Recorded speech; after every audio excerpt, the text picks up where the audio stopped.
empty praise I think that I deserve. Lord, I come to you and I confess nothing I desire compares. All is lost in the shadow of the cross. Everything will fade. Here I am, open hands, come fill my life again. You're all I need. All the pain and suffering, every tear and haunting memory. Through the storm you're calling out to me. Child, just lay it down and see. Child, just lay it down and see. That all is lost in the shadow of the cross. Everything will fade. Here I am, open hands, come fill my life again. You're all I need. You're everything. Through the waves, you are able. Through the doubt and the fear, you are there. Perfect love, awesome power, you are casting out all fear. You are all I need. Through the waves, you are able. Through the doubt and the fear, you are there. Perfect love, awesome power, you are casting out all fear. You are all I need.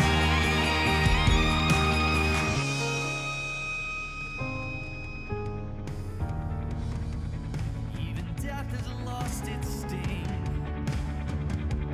On my own, blind I may be. With your light I see. May I walk in your ways. Help me see the path you lay. I am yours, I am yours, I am yours. Abandoned self, Lord, here I am. Forever yours, I take this stand. I am yours, I am yours, I am yours. Open hands and open hearts. My life is yours, I'm set apart. I will follow, I will go. All my days are yours alone. Open hands and open hearts. My life is yours, I'm set apart. I will follow, I will go. All my days are yours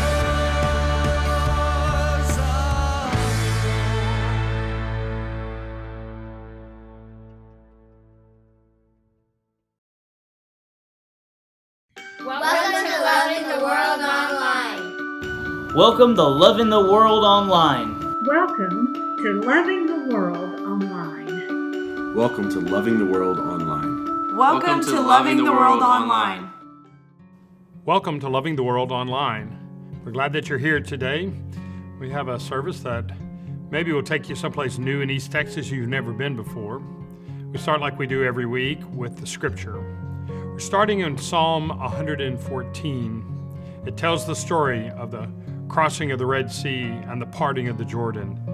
And that's where we join the text today in the Wichita National Wildlife Refuge of Oklahoma.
Welcome to Loving the World Online. Feel free to sing along with Come Thou, Fount of Every Blessing.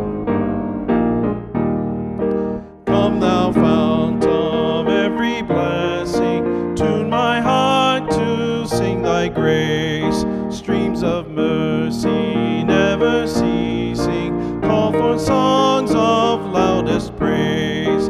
Teach me some melodious sonnet, sung by flaming tongues above. Praise the mount time fixed upon it, mount of Thy redeeming love. Here I raise mine Ebenezer, hither by Thy help I've come, and I hope by Thy good pleasure safely to arrive at home. Jesus sought me when a stranger, wandering from the fold of God.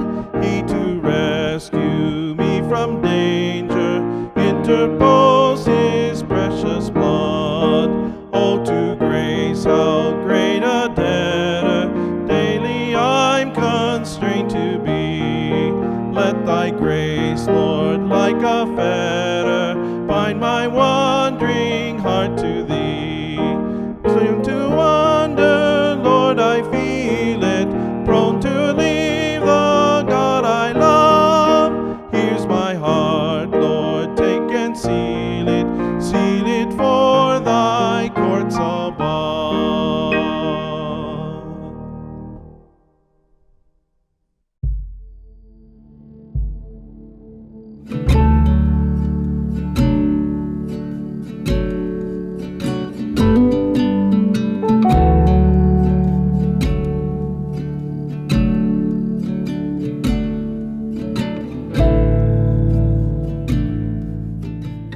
February 2012, I got a dog.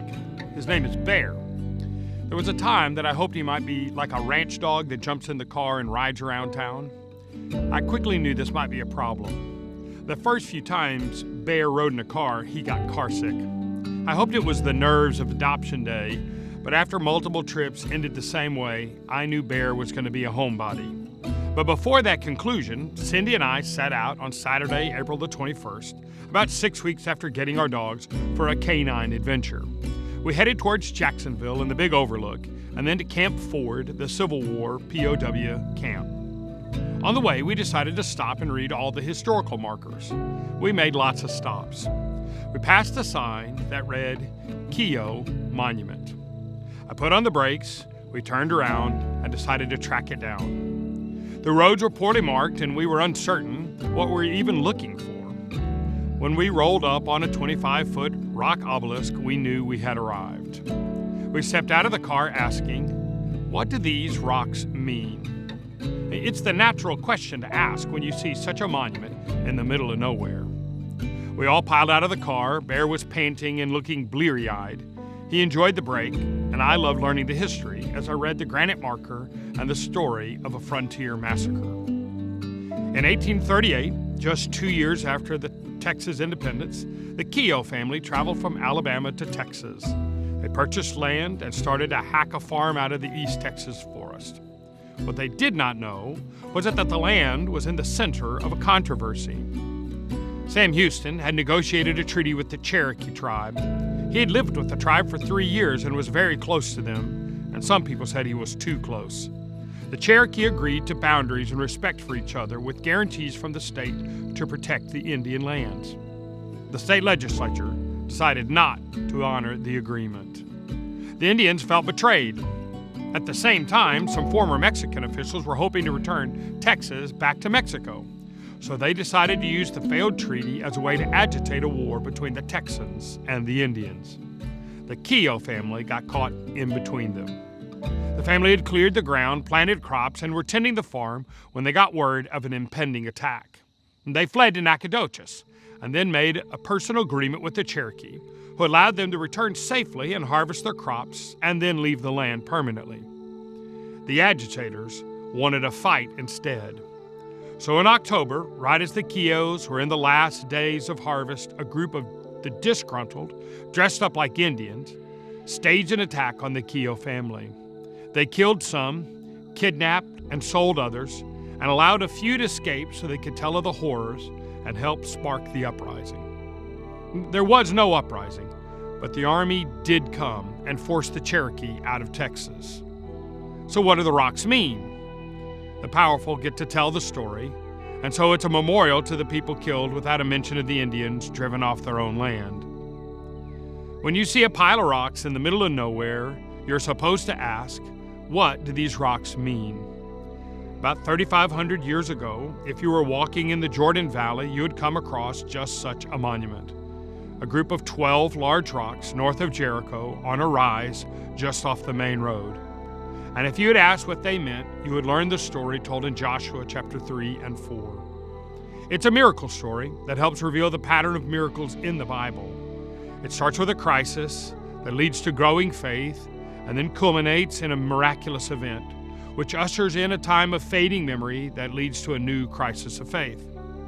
Today, we examine that pattern by looking at the story of the children of Israel crossing the Jordan River.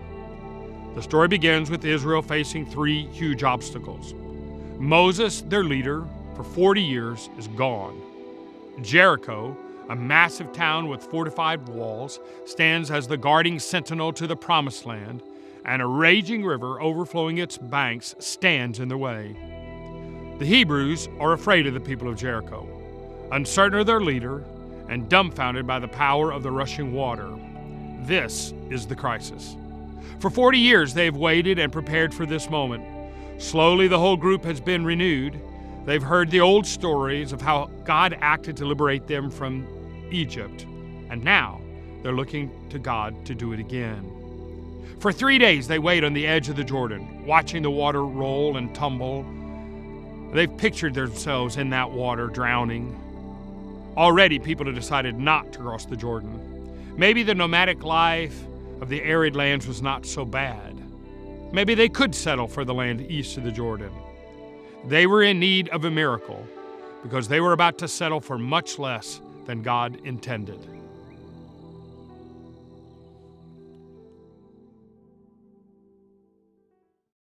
So when the people broke camp to cross the Jordan, the priest carrying the Ark of the Covenant went ahead of them. Now the Jordan is at flood stage, all during harvest. Yet as soon as the priests who carried the ark reached the Jordan, and their feet touched the water's edge, and the water flowing downstream stood still, rising up in a mass that extended as far as Adam, a city next to Zarethan. The water flowing downstream into the Sea of the Arabah, the Dead Sea, was completely cut off, and the people crossed opposite Jericho. The priest carrying the Ark of the Lord's Covenant stood firmly on dry ground in the middle of the Jordan, while all Israel crossed on dry ground until the entire nation had finished crossing the Jordan. When the whole nation had finished crossing the Jordan, the Lord said to Joshua, "Choose 12 men from among the people, one from each tribe. And tell them to take up 12 stones from the middle of the Jordan, from right where the priests are standing, and carry them over with you and put them down at the place where you stay tonight." So Joshua called together the 12 men he had appointed from the Israelites, one from each tribe. And Joshua said to them, "Go over before the ark of the Lord your God into the middle of the Jordan. Each of you is to take up a stone on his shoulder according to the number of the tribes of the Israelites, to serve as a sign among you. In the future, when your children ask you, 'What do these stones mean?' Tell them that the flow of the Jordan was cut off before the Ark of the Covenant of the Lord. When it crossed the Jordan, the waters of the Jordan were cut off. These stones are to be a memorial to the people of Israel forever." So the Israelites did as Joshua commanded them. They took 12 stones from the middle of the Jordan, according to the number of the tribes of the Israelites, as the Lord had told Joshua. And they carried them over with them to their camp, where they put them down. Joshua set up the 12 stones that had been in the middle of the Jordan at the spot where the priests who carried the Ark of the Covenant had stood. And they're still there to this very day. This is the word of God for the people of God. Thanks be to God. I'm Jaime Cortez, community pastor, and at this time, we want to take 1 minute to pray together. So wherever you are, if it's in your living room, if it's in your car, we want to invite you to take 1 minute to pray out loud. We want to pray for our leaders, we want to pray for the church, and we want to pray for the sick during this time. So take 1 minute and pray.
The intersection of faith and circumstances is told to us in verses 14 to 17.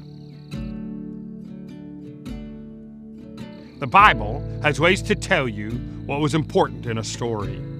It frequently uses repetition. The book of Joshua is the book about the Jordan River. You can see here that of all the books of the Bible, Joshua is the one most tied to this watery ribbon. And nearly 35 of the 70 mentions are in the first 83 verses. Over and over, the text rolls the Jordan across the readers. The Jordan is the boundary. It's the physical representation of a spiritual truth. that they had been a group of half-hearted followers of God, more intent on ease than obedience. If they were ever going to be the people of God, they had to find the way across the Jordan. But it was not just the physical barrier of the water, it was the mental barrier. They had been told all their lives that Israel failed in the test. Now here, they were again facing the same test.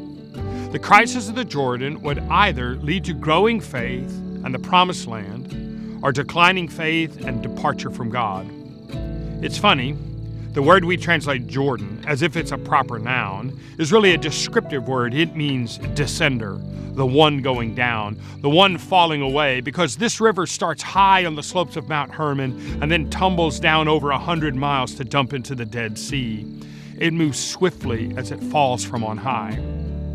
The Hebrews met the river when it was overflowing its banks with the rains of the harvest. As they face the descender, they have to decide, will they rise or fall? As chapter 3 opens, Joshua is handing out orders. It's time to move. When you see the Ark of the Covenant of the Lord your God and the Levitical priests carrying it, you are to move out from your positions and follow it. No mention of the water stopping, only follow the leaders. Again, more instructions. Purify yourselves, for tomorrow the Lord will do great wonders among you. And then he barks out orders to the guys carrying the Ark of the Covenant. Lift up the Ark of the Covenant. Lead the people across the river. Again, no mention of the water problem. Finally, he tells them, when you reach the banks of the Jordan River, take a few steps into the river and stop there. The crisis has now become real, and each of these people had to face two tough choices. Will they, by faith, step out of the wilderness? Before they could move forward, they had to say goodbye to the east side of the Jordan, to what was known and comfortable. And then everyone had to act in bravery by taking a step forward. They started marching before the water moved. They started marching before Joshua even told them the water was going to move. Then the Bible describes the action beginning in verse 14. The priests carry the ark into the water. The flooding Jordan stops, and they keep walking, while 15 miles away, something has blocked the river. It's important to notice this. They have no idea where the water has gone or how long it'll be gone. It was an act of bravery on the part of every single person that stepped onto those dripping rocks, believing they could make it to the other side. Miracles are transition zones that help affirm the steps of faith we are taking. But the bigger miracle is always what is happening in the crucible of faith.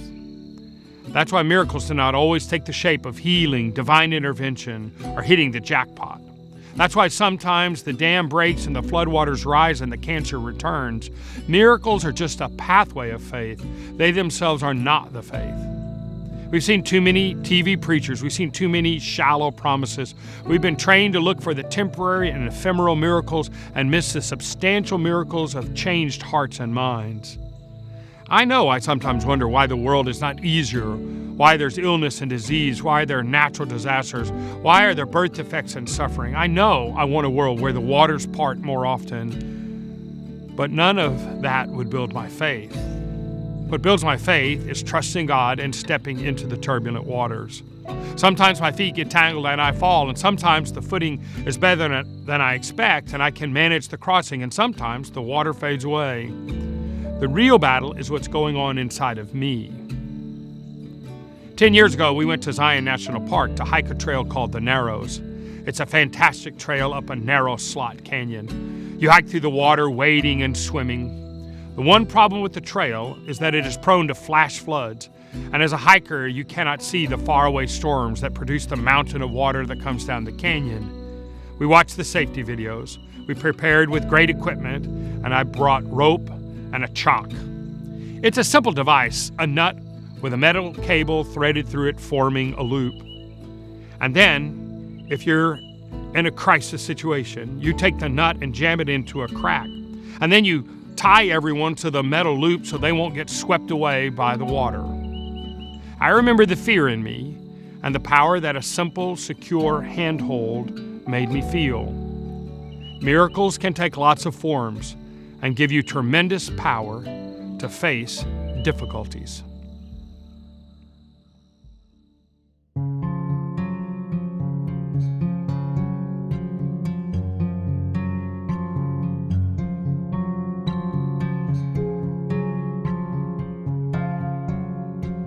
Welcome to our Yellow Chair interview today. We're interviewing Roy Clay. Roy, thanks so much for being here with us. Thank you for asking me. So tell us a little bit about yourself. Well, most people probably know me better by my wife, Tony Clay. Our children are Madeline and Connor. And And how long have you been in Athens? Did you grow up here? I was born in Malakoff. Yeah. But I did not grow up here, and we've been in Athens about 25 years, I think. And where do you work? Tell us about your work. I work at Red Dot.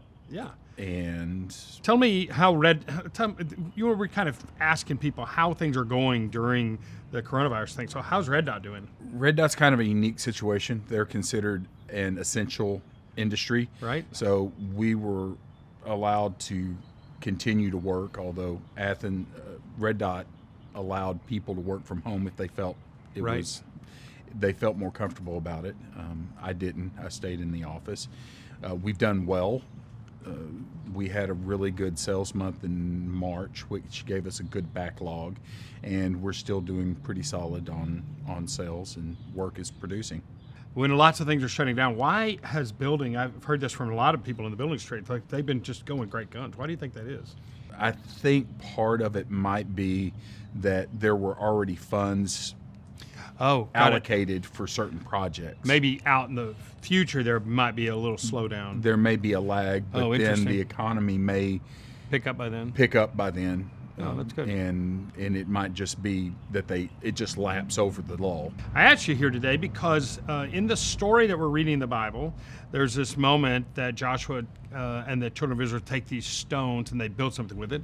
And you're kind of a builder with stones. So tell me how you got interested in building with stones. I really fell in love with stonework in Europe. Right. Tony and I lived in Ireland for 6 months.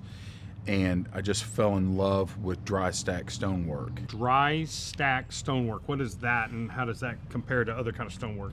Most stonework we see today is mortared stonework, and usually it's facade stonework, which means you're covering a face of the structure. Mm-hmm. Dry stack in and of itself has no mortar. Next to your house, you have a dry stack stone wall, right? Yes. Now, the part of the story is that they set up these stones, and one of the things I was suggesting is they could have built something that lasted. So talk to me about building with stone. Why does stone last? How do you make stone last a long time? It starts with a really good foundation. And in any construction, foundation's everything. Right. For permanence. That's probably true for pretty much all of life too, isn't it? It really is. Yeah. It really is. And it's working with stone kind of recalibrates your thinking sometimes.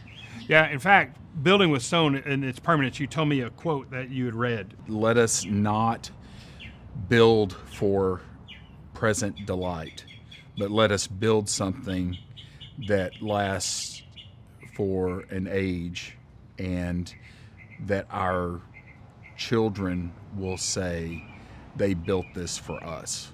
In fact, that's the point of that story with Joshua, right? Is he was building something for the children, building something for the future.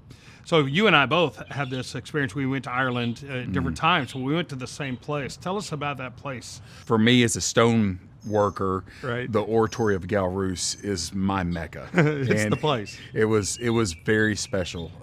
It is they call it an oratory.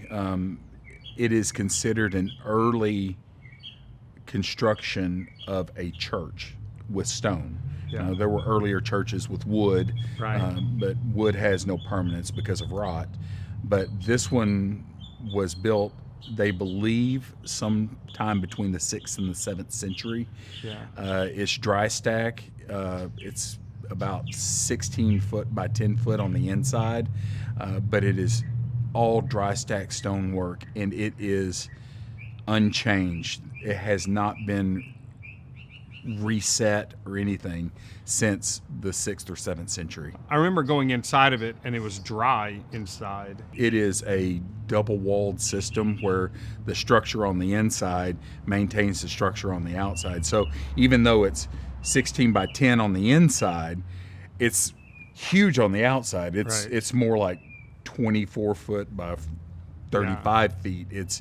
because the walls are so thick. I've read the story, been reading that story about Joshua and him setting up this thing and seeing that there's other stone circles around. Have you been to the stone circles? Have you been to Stonehenge and those kinds of things? I have been to Stonehenge. Yeah. So why did those last?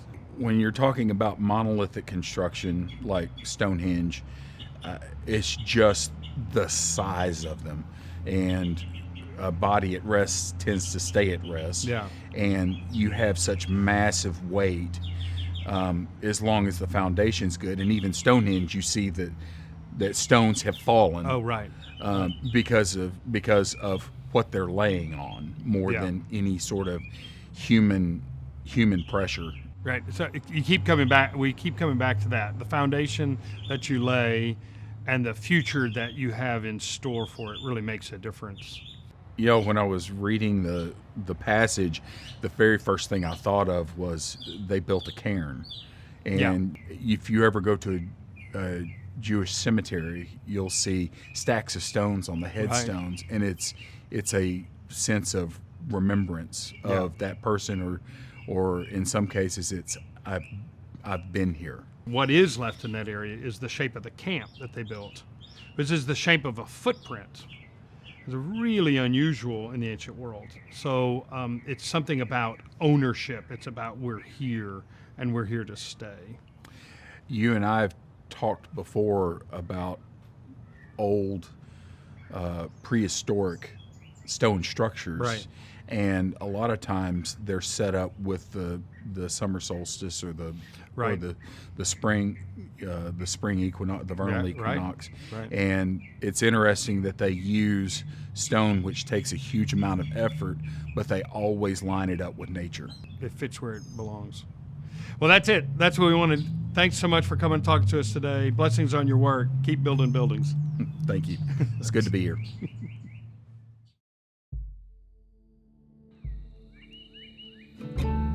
Recognizing the miracle, chapter 4, verses 1 to 7. Chapter 4 announces the amazing miracle. The whole nation had finished crossing the Jordan. After 40 years and 3 days, it was done. None had stayed behind. None had fallen in the middle. All had faced their fear and stepped into the future. Everywhere a person stood, there was a miracle. They looked at each other, hugged each other, they cheered. And then they looked as one by one 12 men walked back into the path of the water. And there at the feet of the priest they got down and began prying rocks loose from the stream bed. They did not pick up small stones, but ones they could only carry by heaving them onto their shoulders. And then they lugged them to the shore as they turned the riverbed upside down. All that night people talked about the water and the walk. Some had been so obviously scared to take those first steps, but all had been secretly scared. They felt like a new people. On that journey across those slippery rocks, they found a new future, and they began to believe again. No longer trapped in an endless Groundhog Day, they began to move forward after a long pause. We come at this moment to the problem with miracles. Everyone that crossed with Israel that day knew that a miracle had occurred. But there were other people around who saw the same set of events and came to a different conclusion. Up at the town of Adam, some 15 miles upstream, it's likely that a landslide filled the Jordan River Valley and dammed up the water. It's reported that something similar happened there in 1265 AD. We know the area is geologically active, filled with shifting plates. We know that the earth was saturated with water. We know that the valley is narrow in that place. If you stood on the shore and watched the landslide slump into the water and create a dam, you would have seen the river run dry and then watched as the water rose higher and higher until it finally crested the dam. You would have seen a tiny rivulet of water turn into a column of water eating up the earth, and then the trembling mass would have given way as the water reclaimed its path. Often, miracles can be seen as following the rules of nature, disassociated with the will and actions of God, while for others, the same moment is divinely inspired and evidence that God has intervened directly. This seems to be the way God works. God's not trying to overwhelm people with miracles. He's trying to strengthen people who are living according to faith. He's not trying to convince you or cajole you. He's trying to affirm you. When I was 8 years old, I was old enough to go to church camp. We traveled an hour away to Glenrose. I'd been to Glenrose before. We were rock hounds, and I'd been to that area to sit in the dinosaur footprints in the river. We searched the river for shells and the ancient stems of fossilized plants. We dug pyrite out of the soft rock. The church camp was called River Bend. I was under the mistaken belief that we were going to get to play in the river. Why call your camp River Bend but never let kids see the river? It's still a mystery to me. I returned year after year for camp. I think I've spent 18 weeks of church camp at River Bend over nearly 50 years. At children's camp, we rarely had free time, but youth campers had lots of free time in the afternoon. So 5 years later, I graduated to youth camp and afternoon free time.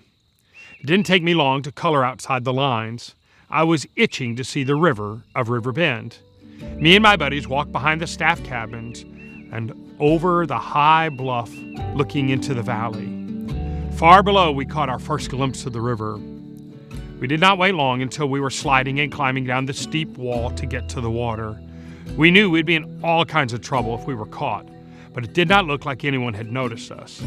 Finally, we reached the bottom. We were greeted by paradise. Clear, cool water ran through tan rocks. The shores were filled with flowers and plants. The air was filled with birds and insects.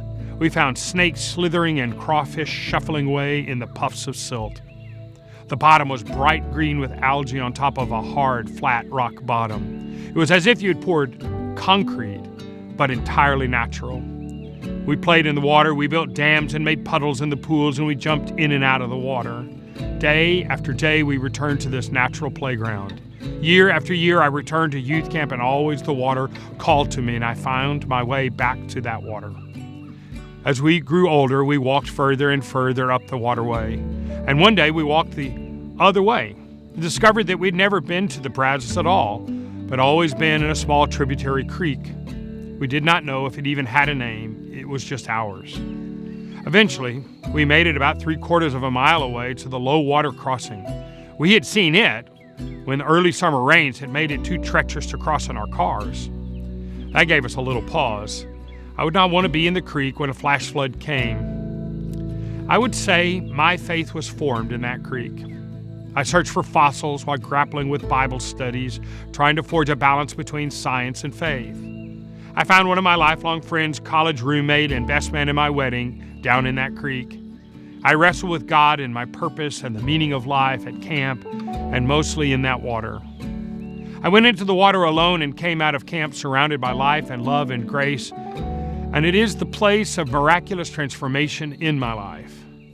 Sometimes the miracle happens in the middle of the water.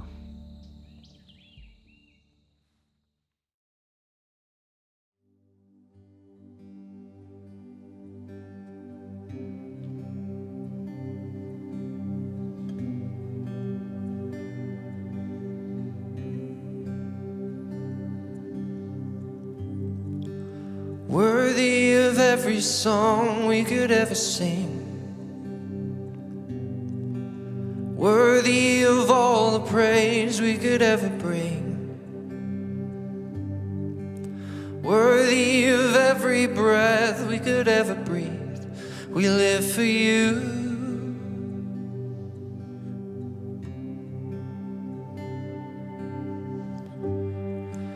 Jesus, the name above every other name.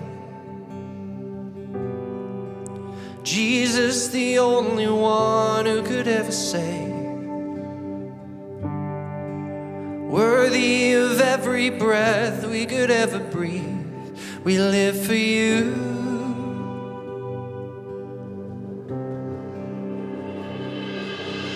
And holy, there is no one like you. There is none beside you. Open up my eyes in wonder and show me who you are, and fill me with your heart and lead me in your love to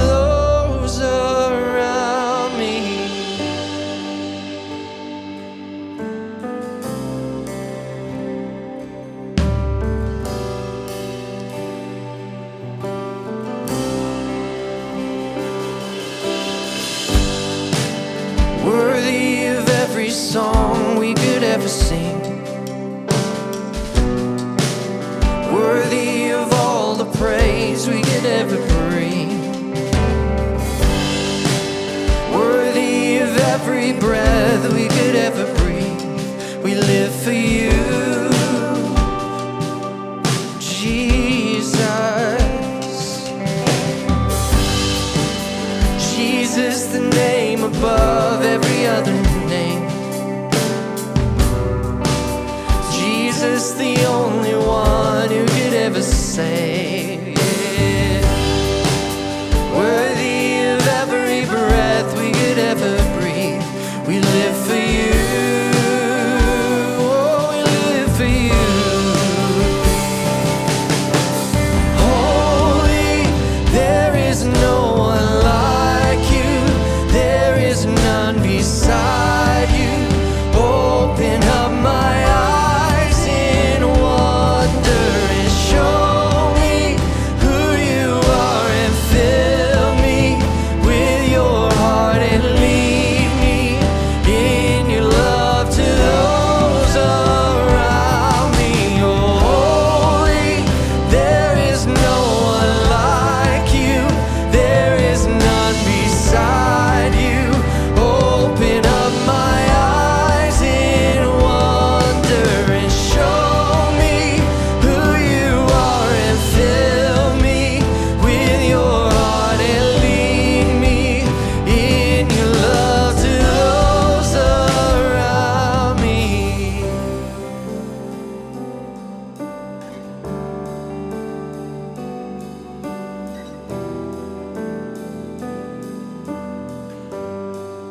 Lead me in your love, oh.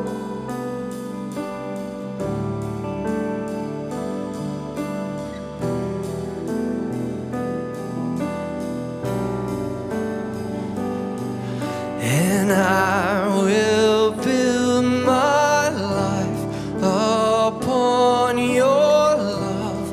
It is a firm foundation. I will put my trust in you alone, and I will not be shaken. Oh, I will build my life upon your love. It is a firm foundation.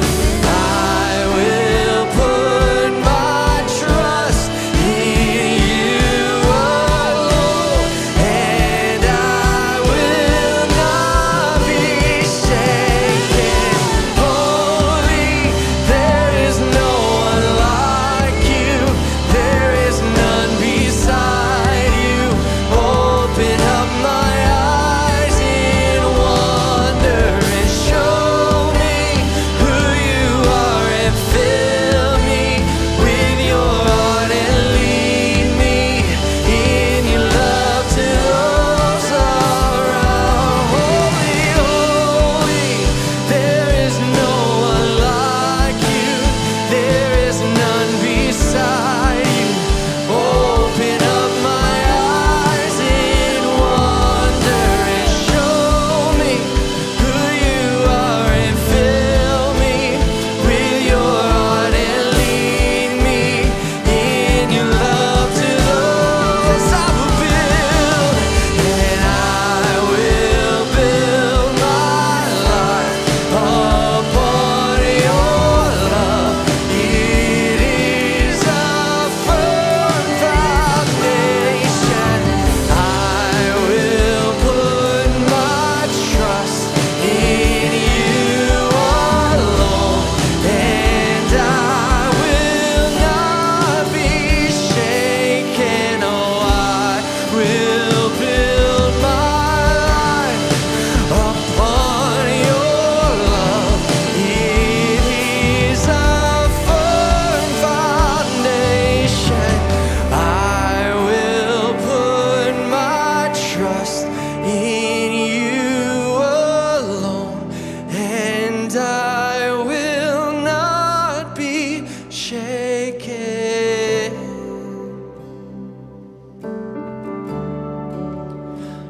I will not be shaken.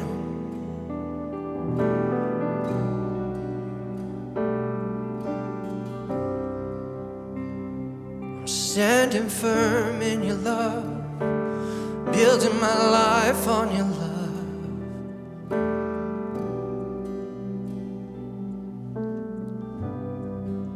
Jesus, the name above every other name. Jesus, the only one who could ever save.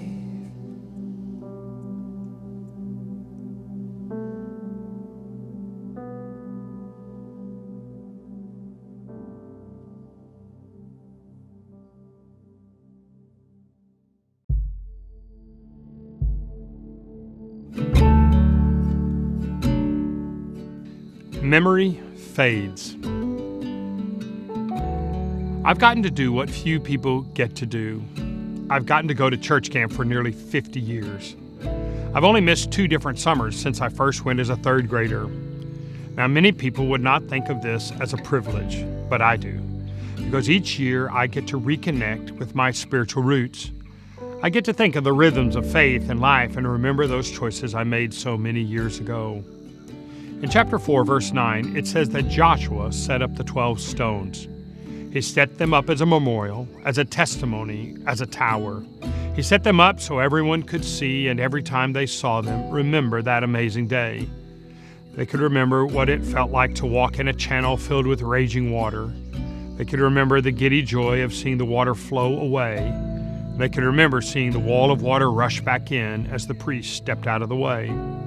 In fact, every time they saw those stones, they wore their kids out telling the story again. The place where these stones were set up becomes one of the most important centers of power for the emerging nation of Israel.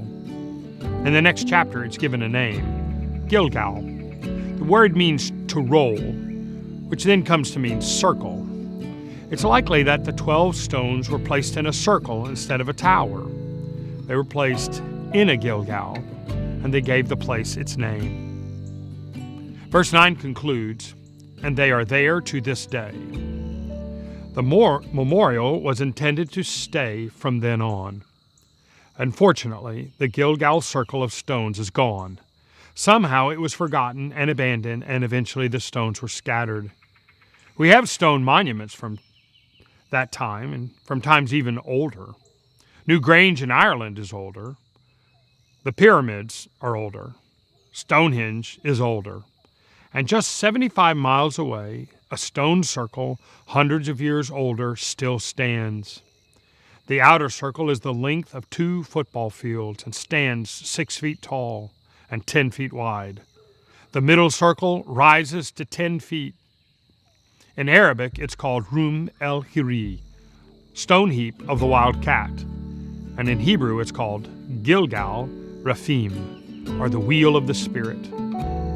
If you want to, you can build in such a way that the evidence for the building remains in our collective memory. They should have remembered Gilgal. It was their first capital. It was the center of power. They started the practice of circumcision at Gilgal. They started celebrating Passover at Gilgal.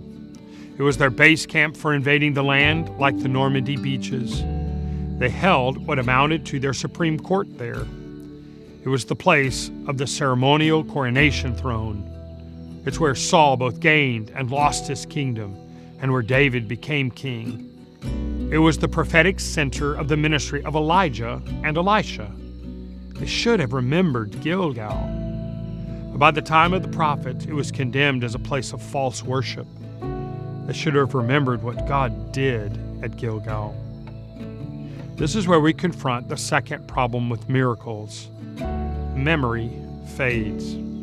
While at one point the miraculous movement of God inspires and transforms people, it does not take too long before people go whole days without thinking about the miracle, and then eventually years pass without any mention of it. If we look back at the pattern of the miraculous, you see that what happens after a miracle is a slow, steady march away from the transforming power of God. This is why the children of Israel do not go into the promised land in the first place. They forgot. This is why they complained in the desert. they forgot. This is why Jesus could heal people and the Jewish leaders discounted. Miracles are not all they are cracked up to be. It's just too easy to forget. That's why God teaches them what they need to do at Gilgal. You have to actively repeat the story for the next generation, and a physical reminder helps. If you're not going to lose touch with the original experience, this is why we celebrate birthdays and wedding anniversaries. It's why we wear wedding rings and memorize team cheers. Our minds crave repetition. The way to avoid the predictable slide away from God is to create the reminder of God's work in your life and to repeat them often. And that way you can avoid the lows and the crisis, and instead, as you rehearse God's faithfulness, you can grow your faith as you remember the miraculous moments.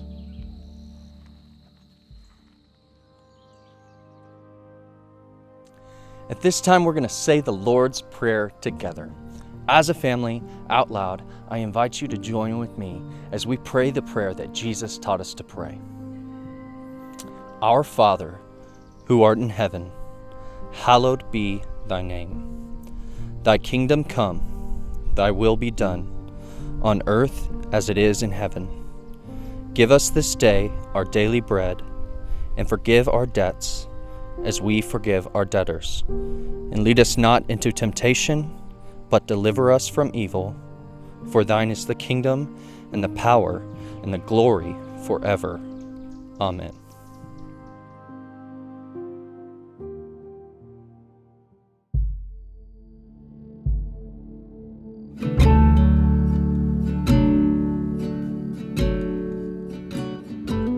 I want to challenge you today in helping me create a little bit of Gilgal at our church. Last week, I took my family with me to Glen Rose. I took them on a walk down my creek, Rock Creek. I've taken them there before, but it's been too long. I reminded them there of the spiritual decisions and the spiritual power of the place to me, and I showed them the Christian camp. I reminded them that when I die, if any of them are left, they should bring part of my cremains and scatter them in that water. And then I walked into the water and I drew out this rock.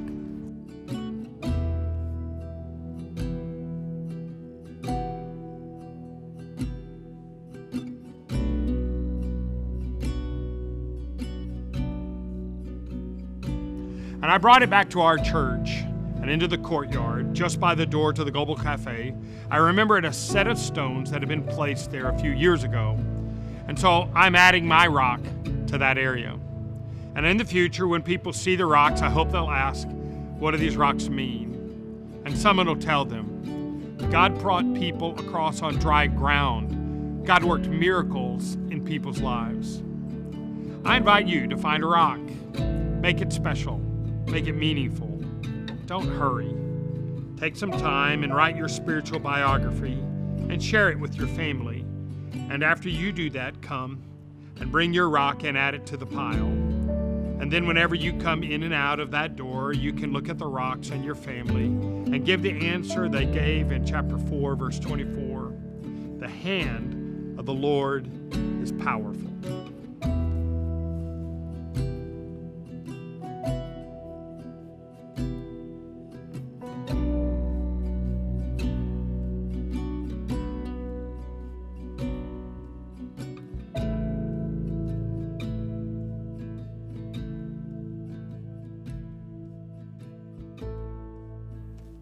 We're so glad that you joined us for worship today, but we're not done yet.